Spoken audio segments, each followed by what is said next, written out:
வணக்கம் சார். பொதுவாக ஆன்மீகம் சாமி அப்படின்னாலே திடீர்னு கண்ணு முன்னாடி நிற்கணும், நேரடியாக நான் தான் கடவுள் அப்படின்னு சொல்லணும்.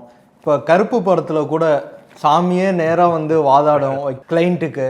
இந்த மாதிரி நேரில் சாமி பண்ணாதான் சாமி பண்ணதுன்னு அர்த்தமா, இல்லை கண்ணு மூடி தியானம் பண்ணுறப்போ உள்ளே வர ஒரு ஒளியாக இருக்கலாம், ஒரு குரலாக இருக்கலாம், நமக்கு தெரிஞ்ச ஒருத்தரே நமக்கு ஒரு நல்ல விஷயங்கள் சொல்லலாம், இல்லை இதெல்லாம் கடவுள்னு பார்க்குறதா? கடவுள்னா என்ன, அதை எப்படி பார்க்குறது? நீங்கள் பார்க்குறது எல்லாமே கடவுள் தான்.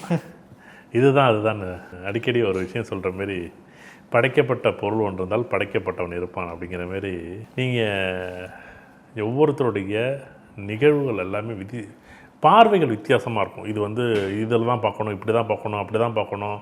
இவங்க உதாரணத்துக்கு அந்த காலத்தில் மரத்தை கும்பிட்டோம், அந்த காலத்தில் புத்து சாமி கும்பிட்டோம். இன்றைக்கி வரைக்கும் புத்து கோயில்னு ஒன்று இருக்குது. ஊருக்கு ஒரு சாமி பார்த்திங்கன்னா நாகாத்தம்மன் கோயில் இருக்குது, புத்து கோயில் இருக்குது. பார்த்திங்கன்னா இன்றைக்கி வரைக்கும் வேப்பமரத்தை சாமி கும்பிட்றது.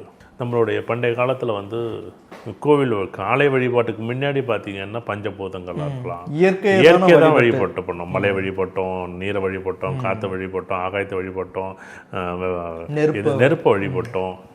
நெருப்புன்னு வர்றதுக்கு முன்னாடி என்னென்ன தெரியாத போது நமக்கு மண் இன்னைக்கு வரைக்கும் பார்த்திங்கன்னா நீரை சாமியாக நம்ம கும்பிடுறோம். நிறைய பொருள்களை நிறைய பார்த்திங்கன்னா நம்மளுடைய தேவைகள் என்ன அப்படின்னா, ஒன்றும் இல்லை, ஆயுத பூஜைக்கு பார்த்திங்கன்னா நமக்கு விளைவிக்கக்கூடிய அறிவாளிலேருந்து கத்திலேருந்து கோடாரியிலேருந்து எல்லாத்தையும் கடவுள் எல்லாமே அதுதானே நமக்கு கடவுளாக அதை தானே படைக்கிறோம். அது நம்ம என்னென்னா பார்க்கக்கூடிய விதங்கள் அவங்கவுங்களுடைய தேடலுக்கும் தேவைக்கும் பார்வைகள் வித்தியாசமானது. நான் பார்க்குறது மரமாக பார்க்குறேன், இன்னொருத்தர் சிலையாக பார்க்குறாரு, இன்றைக்கி உருவமாக பார்க்குறாரு, ஒருத்தர் ஒளியாக பார்க்குறாரு, ஒருத்தர் அருவமாக பார்க்குறாரு. இதுதான் சரி, இதுதான் தவறு, இதுதான் உண்மை, இதுதான் பொய்ன்னு சொல்கிற இடத்துல யாருமே கிடையாது. என் பார்வைக்கு நான் ஆலமரத்தை கடவுளாக பார்க்குறேன், உங்கள் இதுக்கு நீங்கள் காற்றா கடவுளை பார்க்குறீங்க. காற்றும் கடவுள் தான். காற்று இல்லைன்னு வச்சிங்களேன், இந்த உலகத்தில் எதுவுமே இல்லை. எல்லா ஜீவராசிகளுக்கும் அண்ட சராசரங்களுக்கும் பார்த்திங்கன்னா இந்த ஒரு ஈர்ப்புங்கிறது ஒன்றுங்கிறது காற்றுல தான் பிணைப்பு இருக்குது.